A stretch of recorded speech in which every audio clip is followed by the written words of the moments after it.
fake guns, everything we needed. But we didn't stop for costumes that day. We were on a gerbil mission. We bought a little gerbil cage with an exercise wheel, a bag of cedar chips, and some gerbil food. When we got home, Goebbels was lying at the bottom of the fishbowl, dead. "Oh," Mom said with a catch in her throat that meant tears were only seconds away. "Oh no! Why? Why?" I poked at Goebbels' stiff little legs with a straw. "Maybe the Flanagans poisoned him before he escaped," I said. "They probably fed him sweet and low to see if it would cause cancer, and it worked." "We'll have to bury him," Mom said. "We'll have a funeral." She picked him up and cupped him in her hand. Then she started to cry. "We're moving next week. We'll have to leave him behind. Who will tend his tiny grave?" If other people had been around, I would have been mortified. Actually, no one else was around, and I was still mortified. "Mom, please," I said. "We knew him for 2 or 3 hours, tops." "Poor Peaches," she sobbed. "Poor little Peaches." I once had a cat named Iggy, who died when I was 12. The night after he died, a huge water bug skittered across the kitchen floor of our old house in Austin. The bug's zigzaggy gallop looked like Iggy's, and my grief-numbed body flushed with hope and gratitude. He was back. For a split second, I was sure that bug was Iggy reincarnated, come back to live with me again. I didn't care that he was a water bug, as long as I could have my Iggy, whatever form he took. Then Dad squashed him. The water bug, I mean. And that hope turned acid and dissolved. I felt I'd lost Iggy yet again. But I was wrong.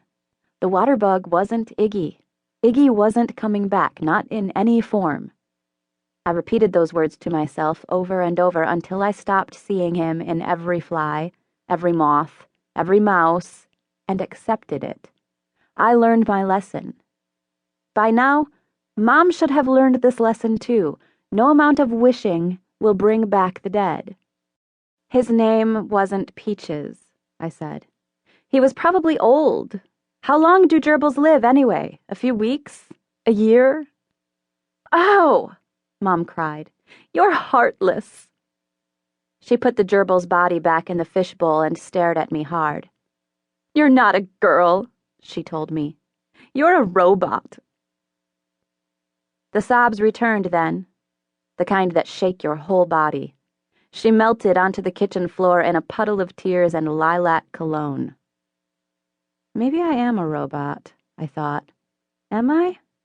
I knocked on my belly. It didn't clang, the way a robot's belly should. Far from it. But that assumed a robot was always made of tin or steel or some other clangy metal. By now, it seemed to me, scientists should have invented a robot material that felt and sounded more like human flesh, or at least that wouldn't clang. Meanwhile, there was Mom, still crouched in her pool of lilac-scented tears. What is she so upset about? I wondered. It couldn't be the gerbil. She'd been crying a lot even before we found him. It had to be the move. But we'd already moved 1,000 times. It felt like 1,000 times, anyway. And it had never seemed to bother her before. I was the one who hated moving, until I finally got used to it. I learned not to get too attached to anything. I stopped thinking of the houses we lived in as my house, or the street we lived on as our street, or my friends as my friends. Not that I had so many. We moved for Dad.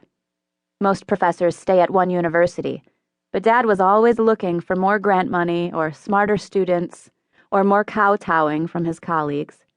So we moved from Iowa City to Madison to Austin to Ithaca. Up next, Baltimore.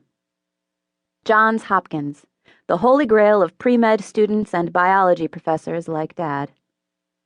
I'd have to start my senior year of high school in a new city at a small private school where all the other kids had known each other since they were 3, and you didn't see me crying.